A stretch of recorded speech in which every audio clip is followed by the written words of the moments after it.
Sesame! Commander Klingon vessel. We are energizing transporter beam. Now. One, engage!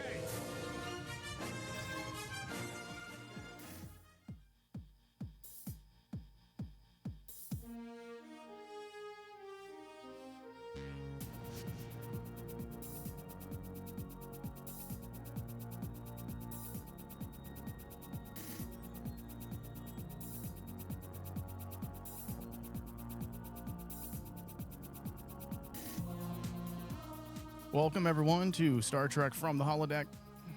I'm Michael, your host. Today, David and I have a lot to get through in the ways of Star Trek Discovery. Hello, Dave. How are you doing? Hello, everybody.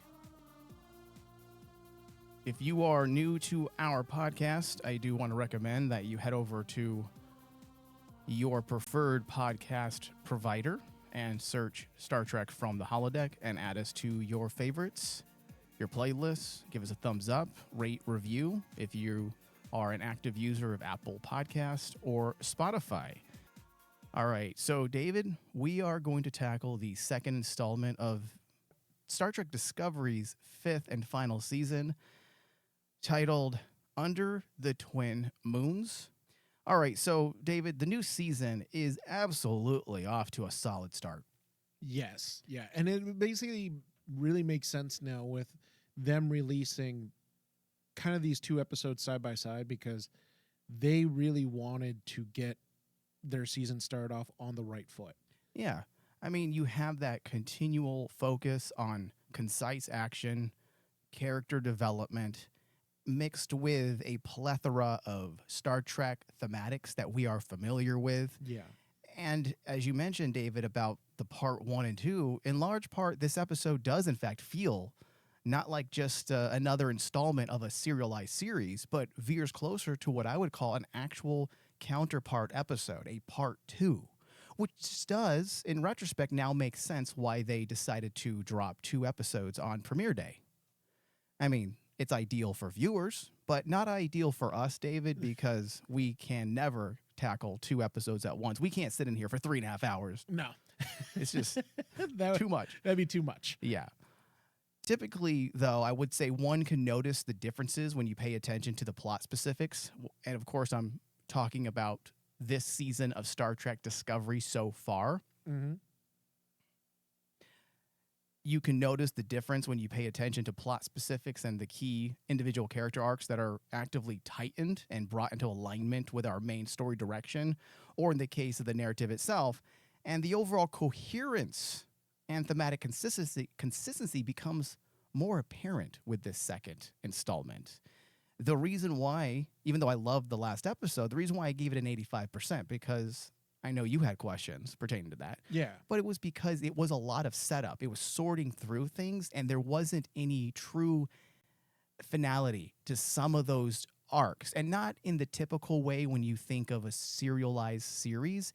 It felt more open-ended in the sense of episode per episode parameters. And now, after watching the second episode, I see exactly what they were trying to do. Because all of those things that were set up in that first episode were already brought into the greater mythos of this season in a very meaningful and impactful way, to where we have now a clear snapshot of what the myth arc of the season is going to be. Yeah. And what each of our characters, for the most part, are going to be dealing with, struggling with, trying to come to terms with throughout the rest of the season. A deeper look into those characters, because like in episode 1, we kind of got a very superficial look at what they were going to be doing. But it's interesting, like the way that this episode in particular opened up, this felt like, okay, we have all this set up from episode 1. Now this is going to be kind of like Discovery is like launching point, because it was interesting that I remember making the comment that the last episode felt different because it didn't start off the typical way with, Burnham talking on her captain's log. Right. It didn't start like that. It started with action right away. Here's Burnham. She's at this point. She's been thrust onto this situation, and then we flash back 4 hours later. You know what they did in a lot of ways? They took cues from feature film writing. Mm-hmm. I'm not always a fan of that because television and movies are a completely different medium. But the way Michelle Paradise did it, it actually worked. Because if you look at the first episode, it works and functions a lot like the inciting incident of a feature film. Yeah. It basically introduces you to everything. It sets little things up, but it's more about enticing the audience, letting us know what we're about to see. It is basically kind of like the first. With some action films, what they do is the first 10 minutes is your inciting incident. Mm-hmm. And then suddenly you cut to credits, and that's where the movie begins. Right. In very much the same fashion, the second episode, when you take a look at it, it does the same thing. You have an inciting incident, credits, and then suddenly now it's Burnham talking on the captain's log, talking about the situation that she's in now. Yeah. And this feels more like, okay, this is where we're going to set up what the myth arc of the entire season is going to be about. And not just the myth arc, but also the individual character arcs, at least of our main players. That was also something that I believe I said during our last recording. I said there was some characters missing. There wasn't a lot there. And now we see those things bringing together. And, you know, just like I was saying at the top of the show, this episode took those aspects and brought finality to the initial staging of the season. And also, David, one of the strengths of this episode was how it started, because it gave the viewer a glimpse into the potential philosophical and epistemological functions of the season. For example, Burnham's personal log, as you mentioned, was a great way of fleshing out these very things. When we hear Burnham's musings about the meaning of life, it effectively reflects an existential attitude where by the inclusion of the progenitors as a plot motivator becomes more than just simply a MacGuffin, but an actual narrative function that helps the viewer grasp the implications of the governing philosophical themes of the season. Yeah. And that's the important part. Remember last episode, we were saying, well, are they going to use the progenitor thing as a MacGuffin? Mm-hmm. Now here, it's not being used as a MacGuffin, but it's basically just like what you said. It's a gateway into the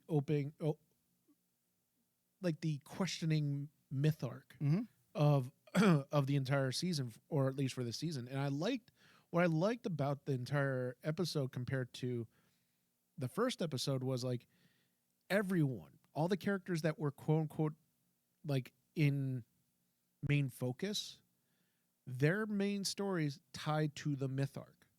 If you look at if you look at the major characters, you know, you have Burnham questioning about her purpose. You look at Saru, who is also trying to find his own purpose because he's always thought, oh, I've been wanting to be a captain ship. Suddenly I want to be an ambassador. I want to be with the Vulcan president. He's trying to find his purpose in life. Yeah. And when even throughout the episode, when he's talking to Burnham and saying that I think I'm finding my purpose. Exactly. That was started to have the clues that basically, okay, that's how Saru's again trying to harp back to the myth arc. And not only that, you have Raynor, which I am so happy he's back. And it looks like he's going to be back pretty much full time in a position that I was hoping he'd be in. The doggy style position? With Burnham. I would ship that. But hey, listen, she's not with Book anymore. She's not with Book anymore. She can't be because they're different paths now. Yeah. And like even with Book's purpose now in life, It's all governed under the similar existential threads. Yep. So that's why, David, it becomes more clear to us now, the audience, of course, that the idea of the progenitors is far more involved than just a novel idea that connects the series to TNG, but has a narrative symbolic significance that actually helps to develop the overall narrative. Basically, it enriches thematic depth, providing layers of meaning beyond its surface appearance. And that's what I was looking for. I was really paying close attention to everything that they were doing in this second episode because I was looking for real intention behind the introduction of the progenitor, something that's never really been touched on again. It might have been touched on I think Voyager might have mentioned the progenitors during its 7-year run, but it was almost in passing. Yes, it's always in passing because you got to remember back then the concept of the progenitors was very controversial for Star Trek fans. Right. I mean, the whole concept itself, while it's something that was used to hopefully strengthen the idea of Roddenberry's utopia idea that everyone can get along because we're all one being or one, species. In that case, like everyone's the same. We're genetically unified. Genetically unified. So in essence, we should all be unified in one federation. But when it was first put out there by TNG, the one thing that basically a lot of fans rallied against was the philosophical ideas that concept opened up. Right. Where it was like, okay. Yeah, but you can control that, and I think that's what TNG did. Like, they didn't allow it to go down this existential dread type of path. Yes. They controlled the narrative to where it was just simply a way to flesh out the universe, to show that we are connected. And as we mentioned during our last discussion, in a lot of ways, it was an allegory for Gene Roddenberry's original intention or his vision of the future for humanity. The idea that we're all connected, our common ground is that we are all a part of humanity. And that's why it worked in a lot of ways. It wasn't there in some larger way to position any type of existential angst or pose existential questions, because that's not really a thing in Star Trek. But that's why it's intriguing that the writers are using notes of existentialism, because typically Trek is not an IP where those types of ideas work cohesively. Typically, but it's funny because in Star Trek, you have these moments in Trek where they do. But they never go full on into it. Like, They're just moments, and I would probably even say, just to keep it very simple, it's more like icing. Yeah, it's kind of like, it's not deeply embedded within the narrative, whereas, well, hold on. Like, for example, like what you're alluding to is probably things dealing with Kirk, I'm assuming. And Kirk has never been an existential character, but there has been moments where they used ideas, notions of existentialism to help the understanding from the audience, to help the audience understand what's actually at stake and what these characters are going through, or I should say Kirk. But typically, when looking at Trek as a whole, its view of the future and its optimistic origins don't always align with such an idea like existentialism. Oh, no, yeah. I believe DS9, if we had to point to one Star Trek series, DS9 leaned into it a bit in a few episode arcs, particularly episodes, I believe it was the Maquis episodes when they were first introduced, because the whole idea of the Maquis literally flipped the optimism of Star Trek on its head. Oh yeah. And also, like, that just proves our point that basically Star Trek has delved moments into this. Like, not only like Kirk, and there is so many in Deep Space Nine that basically you have those times in those episodes where it's like all of a sudden, like, Star Trek wants to delve and question into this existential dread of humanity, of the human condition. Like, say, for example, Quark's nephew, when he comes back, and that whole episode of him coming back from war and missing a leg. But why does it work for a character like that, Dave? Because he's not necessarily a part of the human condition, species, yes. or the human species. So Deep Space Nine always walked this tightrope. And the reason why they can even do that with a lot of their stories is because of their, I don't want to say disconnect from the Federation and Starfleet, but they were so far flung at the other side of the universe that they were almost alone. And they were dealing with things that didn't always pertain to the United Federation of Planets and Starfleet. They were dealing a lot with Bajoran politics, Bajoran mysticism, the invasion of the Founders. So because of that, they were able to shift those ideas here and there. But even then, Deep Space Nine never relied on it so much so that it was a part of the DNA of a character throughout an entire season. Yeah. Or even within an episode. It's always just little notes, little introductions of these ideas so that it helps audiences connect and understand things at a more intimate or emotional level. That's why I brought up Kirk in the first place, because to me, in my in my memory of recollection of like Star Trek, he is probably the only character I can think of that had tackled almost like that idea of that existential dread, because he had a inciting incident in the movies where his son died. Because it was after when his son died that you suddenly see Kirk questioning his purpose about getting older. Why is he getting older now? And it all started at Wrath of Khan when David gets introduced, but then when David dies in the next episode, it just takes his character over. Yeah. Where it's like the only purpose he has is to be in that chair. I would agree with that. That if we had to point to one character in Star Trek, Kirk was one character that they continually used notes of existentialism to craft his individual arcs here and there.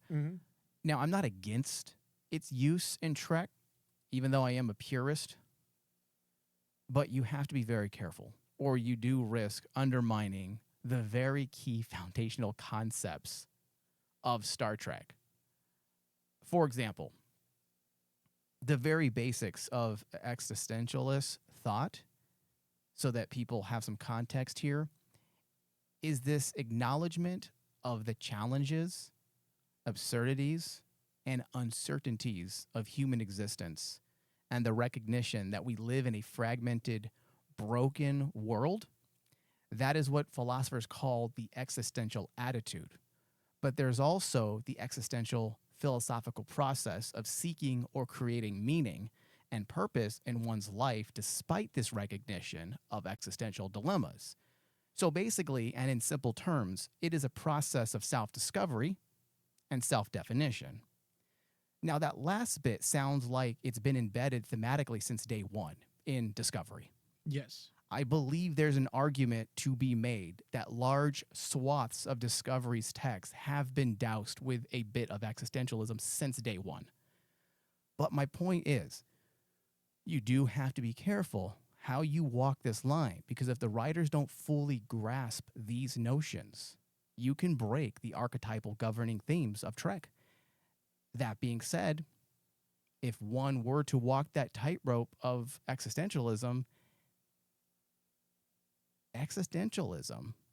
can lead to optimism, because of the very basics or the basis of the philosophical process of seeking one's purpose and meaning. Once those are discovered through introspection and self-discovery, you now have a clear path that leads to optimism. So if they fully understand this, then everything they're doing and introducing with Burnham and these other characters will absolutely work out beautifully. It's kind of like whenever I hear stories like this being written and people trying to tackle it, one of the best lines in movies that I think tackle it the best was from Indiana Jones and the Last Crusade. When when at the very end, Indiana Jones looks at his dad and says, "What did you find?" And he says, "I found illumination." He found purpose. His purpose his whole life was actually to find the Holy Grail. But in actuality, there was more to that in his purpose. Yeah. His purpose was his son. Yeah. And then that's why, like, when I see stuff like that, I think it can work well in Discovery. Yes. That's the kick. That's the kicker, though. I think Discovery is the only Star Trek series that can do something like this. Especially if you read that essay I wrote, that academic paper about Discovery and looking to the past in order to find an optimistic future. Yeah. Okay, so Discovery, you're right, David. Discovery has used these things for so long. It is built into its DNA, but I don't know if it's ever been quite front and center like this season, because they're not just using existentialism in, say, various themes from episode to episode, or maybe just one specific character.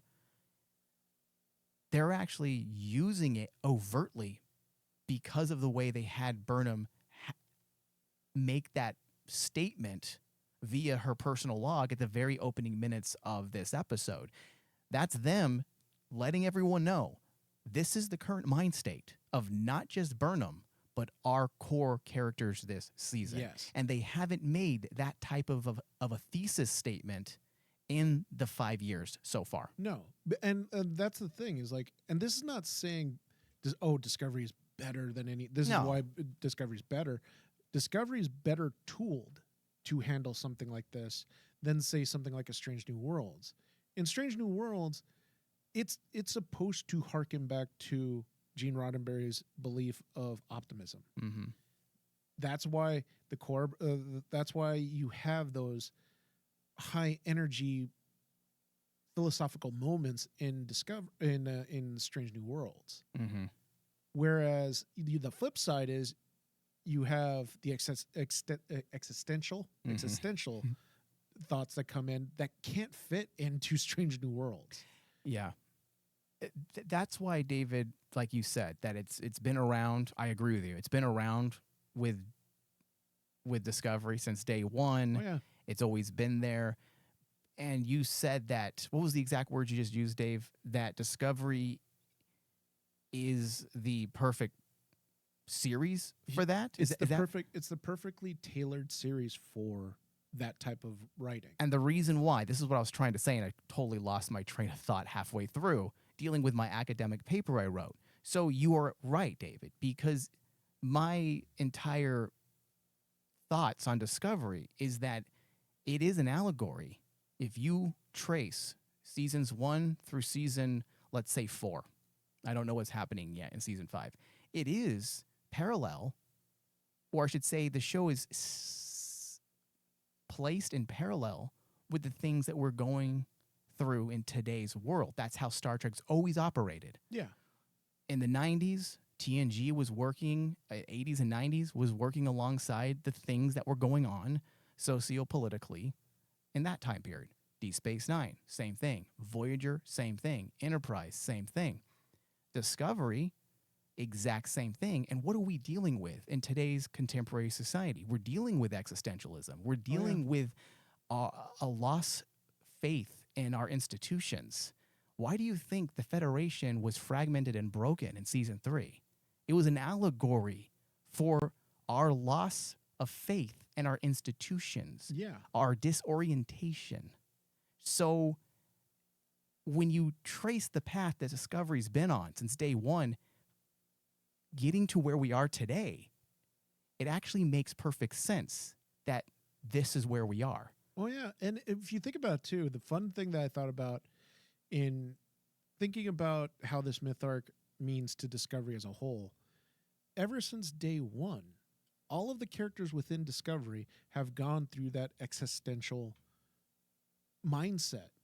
Their paths have always changed, whether it's Burnham going from a mutineer to suddenly she's the captain of Discovery, to Saru to being like the first alien captain, to suddenly he's going to be an ambassador. Their paths are always changing, even down to like characters like Tilly, Stamets, and Culber. All of them, since day one, they are different people because their purpose has changed throughout all of the seasons of Discovery. Yeah. And that's why I think that when it comes to the Star Trek series, Discovery is the one that has the chemistry that can handle something like this. I can't imagine Strange New Worlds The doing this. dynamics. Yeah, the dynamics, because so many, not just the characters themselves, but so many fans would be so burned out by watching Pike go through an existential crisis. Are you kidding me? Everyone would be like hating on Strange New Worlds because we have this set mindset of who Pike is. Yeah. We have this set mindset of who Spock is. He has to be this. It's like the one thing that basically me and you talked about, how legacy characters can't change because fans won't allow it. They can't allow them to have existentialism because that would destroy us. Getting to see like Discovery, we are seeing these characters go through these changes time and time again, and it's almost become like a natural process. Yeah. So seeing Burnham go through this question makes sense. Yeah. I'm like, oh, okay, yeah, Burnham can handle this. Mm-hmm.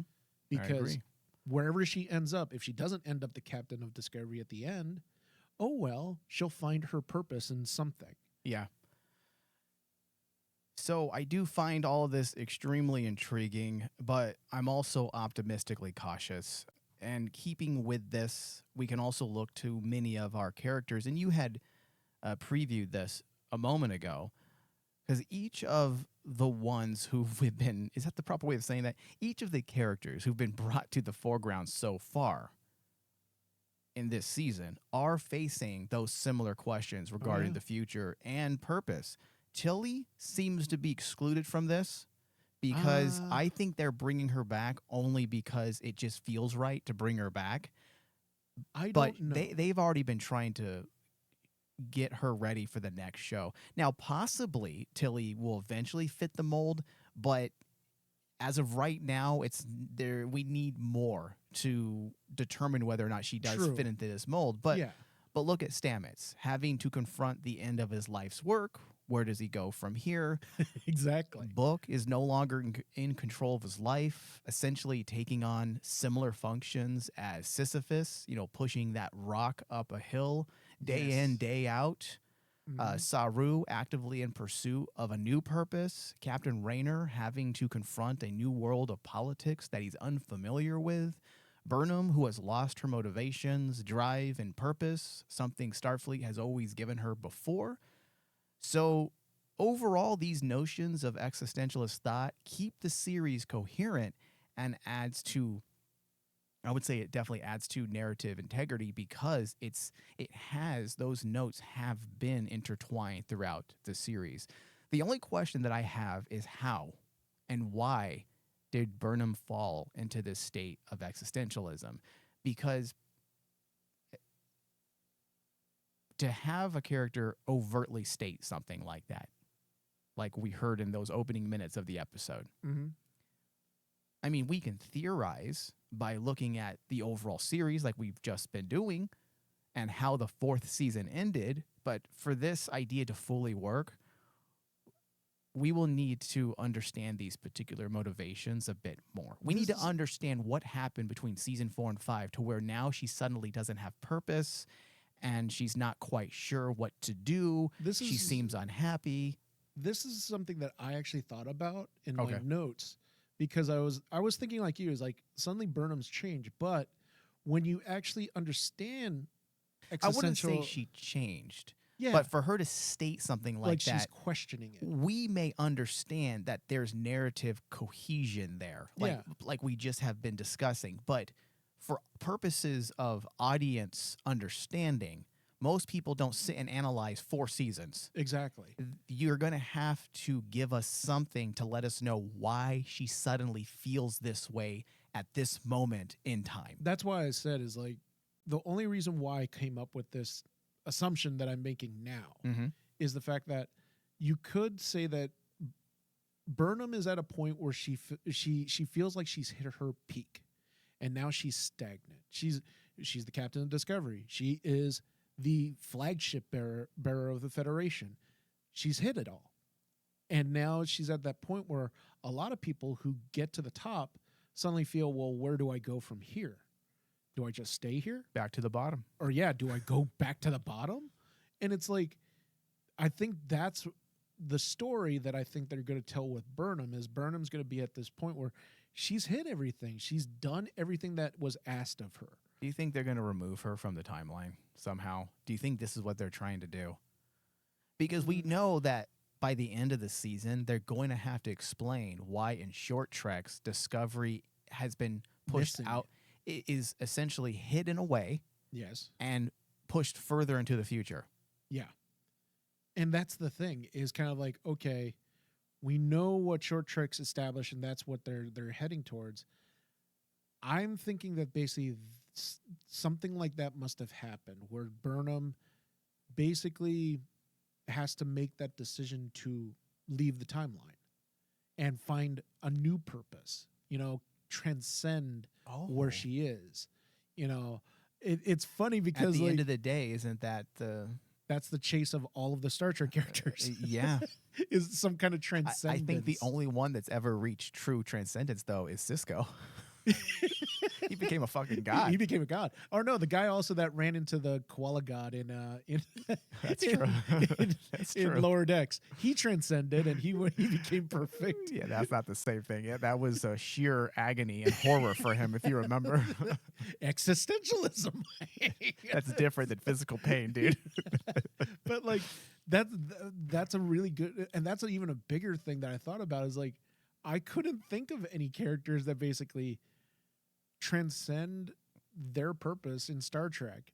Like, I mean, Spock, if you take his entire story from beginning to end, there's transcendence there.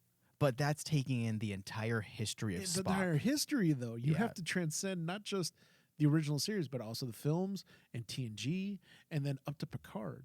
Exactly. And then it's like with Jean-Luc Picard, it's kind of like he's been stagnant for years.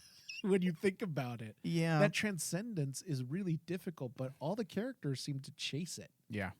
Well, isn't that what we all kind of chase? Even if we don't know that's what we're chasing, we are all looking for some type of transcendence. That is true. That's the human condition. That's the human condition. Yeah.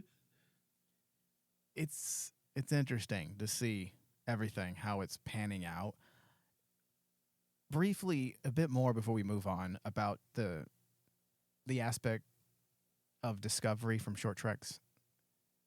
Now, we also have to remember, because this can actually be explained very easily. If you go back to season 2, Star Trek Discovery, I believe the way they explained the need for Discovery to shoot off into the future was in order for them to stay ahead of the AI. The AI. They had to go so far into the future so that they can basically escape the clutches of this AI. But they also said that they would have to do this perpetually because eventually the AI will catch up. We'll catch up. So we could also look at that Short Treks episode essentially just being another moment where the crew has to abandon Discovery and send Zora and Discovery off on their own, which is sad as hell for Zora. Oh, for Zora, that's terrible. If she's the one that takes on the responsibility of having to move Discovery beyond the reach of the AI.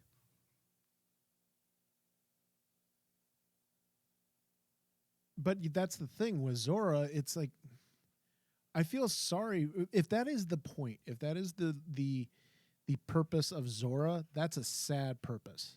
Because like even then that's even a more terrible fate because that's Zora's purpose is to constantly be perpetually going into the future just to get away from the AI that's plagued them since I think it was like season 2. Yeah. and that's the other thing. I don't know how fans would take it, Mike, if the AI suddenly at the end, are you saying that basically we have to see at the end of this season the AI shows up and then they have to boom Zora out of here? I think that's a bad idea. I don't like that. However, Yeah. if they remind us that that's the original mission of Discovery, For Zora. the new mission of Discovery, or I should say the responsibility of Discovery to keep itself out of the reach of the evil AI, all they have to do is mention it and then have this sad farewell That's how it ends. That's how it ends. Man, that's tough because I don't think Star Trek could end on a sad note. Well, Discovery kind of ended. Not Discovery. Deep Space Nine kind of ended on a sad note. I don't want to say a sad note. Maybe it was sad because of my emotional investment with the show.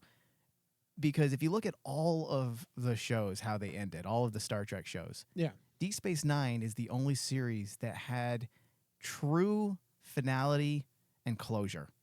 No, yeah. It was like, all right, let's close the lights down. Let's close the curtains. Everyone, please exit. That's what it felt like. Yeah. But I mean, even I think Discovery is one of those shows that can actually do the same do thing. that? Yeah. because even for me, that'd be an interesting discussion between me and you, is to see like, Well, that's why we're having it. Is the end of, well, think about this. You If mean we like had a whole separate show? A whole separate show on the end of DS9. Oh yeah, we could do that. Because that could be like a 5-parter. You can make an argument. Was it a sad ending or was it a happy ending? Because the way it's funny that you bring it up, seeing it as a sad ending is like, a finality. I'm just an emotional wreck, okay? But like on my end, DS9 also ended very optimistically still, because there was still that idea. Oh, Cisco's out there. He's just a god now. He's watching over everybody. Even Paper's Jaco, out there too. even Jaco. Yeah. All right, David. So let's bring it back to Discovery and let's switch gears and talk about the tone of how this episode is written and how its musical score adds to this shift. As a devoted fan, I really enjoyed what they did because this episode epitomized the essence of classic Star Trek. Now, while I have to do a disclaimer here, Dave, because we all know that often I advocate for innovation and the resistance of mere nostalgia grabs. But this episode demonstrated an approach to honoring the franchise legacy while maintaining Discovery's distinct identity at the same time. Oh, no, yeah. For example, the writer McElroy, I believe was his name, he wrote the episode under the episodic spirit of the original series movies and series. He took the most engrossing elements of both and used them to create a very concise cinematic flair to the action, which is something I was very closely watching because it was very different than things we've seen in the past in Discovery. Mm-hmm. But also it was offering some of the best aspects of those quest-like episodes that by design require this investigative spirit. I think at this point, Star Trek fans are all very familiar with those episodes where Kirk and Spock must solve some esoteric riddle or puzzle or find their way through an elaborate labyrinth. That's why, because the whole episode was tailored kind of like a classic, Absolutely, Star Trek episode where it felt. It had the swashbuckling antics, Yeah. the musical cues that match those antics. And the thing that had me worried at first when I was watching, like, going, this seems like they were trying to do what Strange New Worlds is supposed to do. It was different. But it just had that little touch of difference in just how the narrative was actually being displayed. That was my fear, Dave. I'm glad you brought that up because we talked about this at length prior to the premiere of Discovery's 5th season. We talked about this idea that Kurtzman and Paradise had been talking about, that they're going to switch the tone of the show. They're going to go more in line with Strange New Worlds episodic format. And you and I threw our hands up in the air and said, why would you do that? You already have a show doing that. Yes. You have Discovery that's unique. It's its own thing. Let it be its own thing. If people don't like it, guess what? Fuck them. The show's been on the air for 4 years. If you don't like the show, you're not going to win those people over at this point. Yeah, it's your final season. The jig is up. Stay true to what you've done. But what they are doing is it's a compromise. They are messing around with the tone, but they're still adhering to what Discovery is as well. Yeah. And that's what I wanted. I don't mind if they play with narrative strategy, different ways to bring the audience into the show. I'm okay with that. but don't forsake what the series is in order to pacify the toxic nature of certain fans. Don't change your identity, especially since it's your last season. Yeah. It makes it at the time it made no structural sense and creative sense to suddenly, let's change our mind when we don't have another season already planned. Yeah, prank caller. Exactly. It was a prank caller moment. And it's like I'm really interested to see if they, like what we've been saying throughout looking at this episode, can they actually still take that Discovery identity and do this type of writing? And in 2 episodes, especially when you take both of them into context, it works. It does. Shockingly, it works. I really dug it. I really like what they're doing with the action this season because they're not throwing out the general rule book for Discovery. They're just altering it a bit, and I'm okay with that. That is okay. And what's cool about this entire thing is it does look like every episode might be written within that same spirit because of the nature of the guiding myth arc. Because every episode is a new quest. That's what it looks like it's doing. You have to you're tracking those breadcrumbs. And it still leaves you with wanting to watch more. Yes, I'm a little hesitant just because I'm like going, can they possibly do this, jumping to another quest type of episode, Sure. but still continue on the theme? And they show that they can. Yeah. So it'll be interesting to now it makes the audience want to tune in for the next episode. Yeah, and I prefer serialized storylines anyways. One of the biggest problems with Strange New Worlds that I have, even though I really love that show, if I had to gripe about a few things on that show, is the fact that it's episodic and it's only 10 episodes. And what that does is it leaves us not really quite fulfilled or satisfied because you have 10 episodes where you're not really being able to get into the ins and outs, the nitty-gritty that we as Star Trek fans are used to. We're accustomed to that. Well, you end up losing characters. I mean, I really enjoyed the last season of Strange New Worlds. The biggest gripe that everyone constantly had was Pike was missing. Have Pike in it. Pike was missing. He's the Pike was fucking missing captain. for and half of the season. Yeah. And- And we understand why there was behind the scenes personal issues. We get that. But that's the reason why Strange New World, if they're going to keep doing that, they need to add at least 5 to 8 more episodes for it to be more effective because it doesn't quite work the way they're doing it. And that's one of the reasons why I was a little fearful that this was the final season of Discovery and those remarks about trying to take some nods from or making nods to Strange New Worlds is like, why? Why? It didn't even work that great for Strange New Worlds. And the problem that Strange New Worlds has too is like they keep introducing new characters to add to the cast. Yeah. I mean, like the past season was Kirk, introducing Kirk into the whole season. And while it was fun, It was great, but also distracted. it was a distraction at the end of the day. Yeah. Now, I do think that Discovery can do that because if we look at like how they've done for the whole season, they've actually did it with a nice ensemble cast. Yes. Yeah. So You just need... Sometimes shows need more time. And I know that's just the nature of the business practice for streaming platforms nowadays to keep your budgets high. It's such a contradictory. It's so contradictory, dude. Let's keep our budgets extremely high so we can make our series look really snazzy. But let's not give ourselves enough time due to budget restraints to actually flesh out a season more fully realized. It's fucking ass backwards, and it's not the fault of the writers. That's why I'm not pointing fingers at them. It is the people who lord over the creative laborers. Oh, yeah. That it's not their fault. it's the system. Yeah. It's the system in the end of the day because like giving such big budgets to other big shows just leads them to become lazy. Here you guys go. Here, Here's guys. $20 million for an episode, but I'm only going to give you 6 episodes. Exactly, but I'm going to cut you here. Yeah. So you might be thinking, oh, we got this huge budget, but guess what? You don't have enough time to actually give your story enough time to breathe. Yeah. So we got to rush everything. All right, Dave.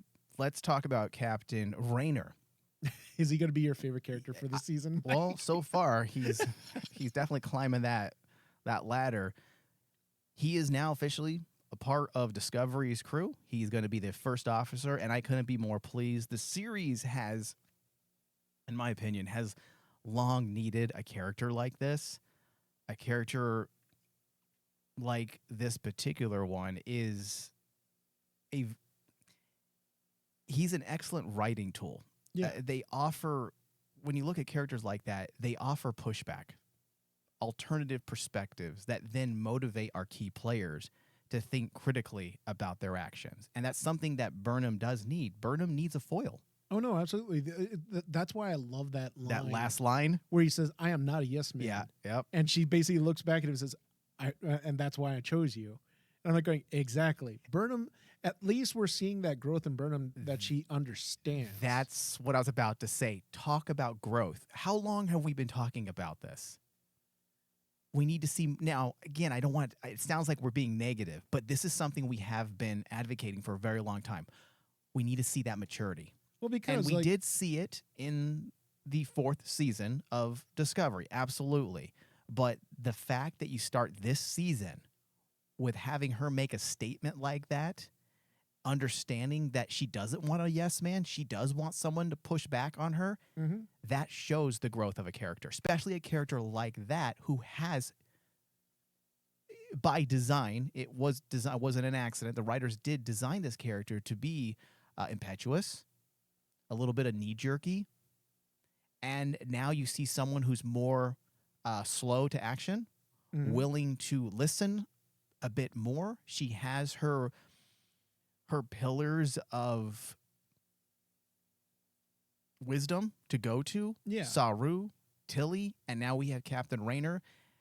I think the show is really, I hate to say this, but the show is operating at all levels right now. It is. And it's sad that this is the final season, because I said this last year, David, when they announced that the 5th season will be the final year for Discovery. And I said, that's a shame, because the show finally found its feet in season 3. Oh, yeah.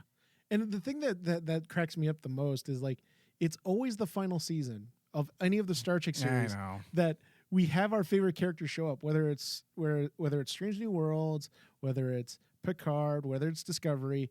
We always find that one character, even a lot of the fans are talking about it, how Raynor is kind of like that, the character that when Picard season 3 happened, it was the captain of the Enterprise at that point that everyone loved, who was like the Quint type of And they killed him. Yeah, and they killed him. Yeah. But it was his only season that we would get that captain. And now in Discovery, this is the only season where we'll get Captain Raynor. What is it about us that we like those angry white men? I don't know. I just think it just adds some uniformity to everything, I guess. Yeah. And also the thing I like about Raynor is his dynamic with Burnham, just overall. And I don't know, I wanted to bring this up to you about how it almost flips the idea of Star Trek's most beloved, dynamic, which is Kirk and Spock. Raynor and Burnham are like the parallel opposites of that dynamic. You have Kirk, who was the captain, and Spock was the first officer. He would listen to Kirk, and he would be Kirk's mentor in a lot of ways. You look at Raynor. Raynor's more like Kirk, and Burnham is more like Spock. And here, Burnham is the Spock figure, the philosophical Spock figure, is the one that is the captain. They're the ones that basically is front and center. So Meanwhile, they're flipping Raynor, the dynamic a the bit. dynamic is flipped. Yeah. And I was like going, that is cool. And I want them to, I hope that they play around with that more. Yeah, David, I'm there with you. I'm really excited with everything they've given us so far. I think this is the most exciting start to Star Trek Discovery that we've had. And that's saying a lot coming from me, because as to the dismay of some of our listeners, this is my favorite Star Trek of the new era. And I know people have sent me messages asking, but why? And I'm like, I've told you why. Let's do our show. Because it's deep, it's philosophical, it's intellectual. It's what Star Trek should be. That's what Star Trek's always been. So, all right, we need to wrap our show for today. I'm going to give this episode a 91%, which is significantly higher than the last episode. Dave, you? My score is close to yours, just because now when I look back at it, I can't take it over the first episode. So because I enjoyed the first episode a lot. Why? Why can't it take over the score from the first episode? Why can't it be higher? Because then I'd be seen as a hypocrite. Why? You didn't say anything that would be hypocritical. But I would be, because I was saying like the first episode blew my doors off. Here, this solidified what I loved about the first episode. It blew the doors off, but you gave it an 89%. That's not a blow the doors off score.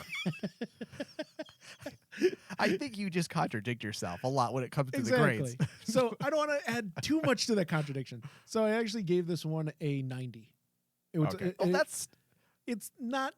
Okay, so it is higher than the episode score from last. It's equal. I'm gonna say in my brain it's equal, because if I said it was an 89, none of this makes any sense anymore. I'm gonna end the show now. You like that math? That's not math, David.